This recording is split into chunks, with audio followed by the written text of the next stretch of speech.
ADC নির্বাচনকে সামনে রেখে খোয়াই টু কমলপুর এবং খোয়াই টু আগরতলা জাতীয় সড়কের বেহাল দশাকে সামনে রেখে সাংগঠনিক বৈঠক অনুষ্ঠিত হয় খোয়াই কংগ্রেস ভবনে। এদিন আইএনটিইউসির সাংগঠনিক বৈঠকে উপস্থিত ছিলেন আইএনটিইউসির রাজ্য সভাপতি বিপ্লব কুমার রায়, সম্পাদক স্বপন দে, রাজ্য অর্গানাইজিং সেক্রেটারি সুকুমার দেবনাথ, জেলা কংগ্রেস সভাপতি প্রদ্যুৎ ভট্টাচার্য, সাধারণ সম্পাদক কার্তিক দেবনাথ, ইন্টাকের ব্লক সভাপতি সঞ্জয় ঘোষ, বিক্রম সিনহা, নিখিল চক্রবর্তী সহ অন্যান্য কার্যকর্তাগণ। শুরুতেই প্রয়াত দীপক কুমার রায়ের উদ্দেশ্যে আলোচনা শুরু হয়।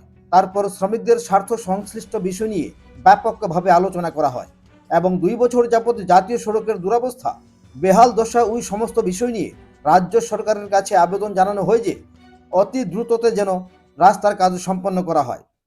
শুধু শ্রমিক নয়, কমলপুর, কুমারঘাট, তেলিয়ামুড়া, খোয়াই সহ ওই সমস্ত অঞ্চলের মানুষদের চলাফেরা ও যানবাহনের আবাগমন যেন সুষ্ঠু হয় তারও আবেদন জানানো হয় রাজ্য সরকারের নিকট।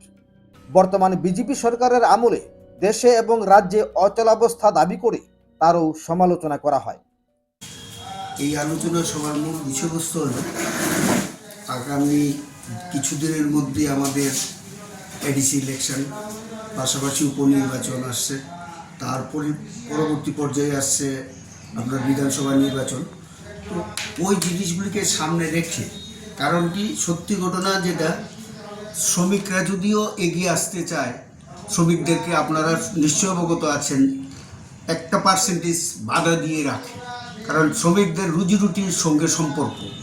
একটা শ্রমিক যদি আজকে অটো চালায় তবে তার পরিবার চলে, একটা শ্রমজীবী মানুষ যদি দিনে কাজে যায় তবেই তার পরিবার চলে, ফ্যাক্টরিতে গেলেই কাজ চলে, সরকারি বেসরকারি সবাই একই অবস্থার মধ্যে বাস করছে, দিন যাপন করছে।